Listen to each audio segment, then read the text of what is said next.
First, this is KIMT Storm Team 3, weather coverage you can count on. Welcome back and happy Sunday. Now, Sarah, something that I think we're all getting used to this summer is this haze. When can we expect it to move out? I mean, at least for now, because I'm sure it'll come back. Oh yeah, it's something we may be dealing with here for the rest of the season. Unfortunate to say, because the fires continue to burn in Canada. So a lot of that smoke, of course, moves southward. I mentioned a cold front kind of responsible for bringing a lot of that to us here over the last couple days. As for when it will move out, well, again, it might be something that we're dealing with through the week. Hopefully the hazy skies will look a little less hazy, though, as we continue on. So first, a live look over Rochester. A couple things going on here. We do have some clouds, kind of easy to see when you look over here, but it's difficult to differentiate because we're also dealing with the haze, kind of blocking some of the sunshine alongside the clouds. Meanwhile, we move over to Mason City, and it's a lot easier to see the haze. The camera is a little higher up. We can see further across the horizon here, and you can see those milky skies. Otherwise, the sun would be shining in Mason City. However, the clouds are beginning to build there from the north as well.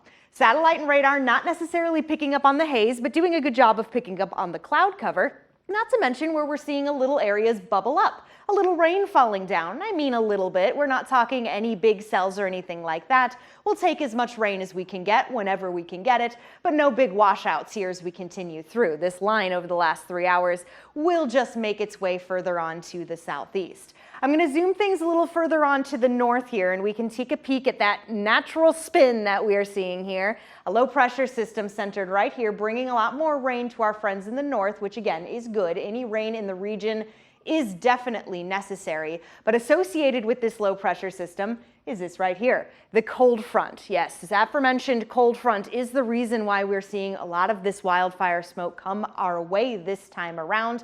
But it's also the reason why we're seeing a little bit of clearing going on there just in the central portion, really more the south central portion, if you will, of the state of Minnesota. Now when we manipulate the satellite a little bit, we can easily see where that smoke is, represented by this brown color. So you note the cold front continuing to push a little clearer here further to the north of our area, but a lot of us are still dealing with that brown, that haze. So give it some time. Things should get a little better as we get later into tonight, but we're certainly not done with it, unfortunate to say. As of right now, air quality is not good. Most of us are in the orange. That is unhealthy for sensitive groups, those who may have respiratory illnesses. Meanwhile, in the red there, including all of Olmsted County and Rochester, that's unhealthy for everyone. The air is unhealthy out there right now for everyone in Rochester, Olmsted County. And as I zoom things up, we can really see where some of these bad spots are. They're represented in the red. A good portion of Iowa dealing with it too. And that is why air quality alerts remain in effect. Now this one in southern Minnesota will go until 6 p.m. tonight. We'll see if that gets extended. The one across the entire state of Iowa goes until noon on Monday. Again, that cold front kind of pushing it further to the south. Temperatures are fairly comfortable, a little cooler than they were this time yesterday, hanging out in the 70s. And you might be wondering, are we going to get any rainfall? Well, the answer isn't necessarily yes with that cold front. Maybe a few clouds here as we come into our Monday morning, but otherwise it will be sunny and yes, still a bit hazy as we continue to fight some of that wildfire smoke off. So here it is, the 7-day forecast where the weekend is always in view, showing off a lot of temperatures kind of hovering around that 80-degree mark, fairly comfortable, I'd say, for this time of the year. Pretty sunny though, which we love the sunshine, we really do. We do.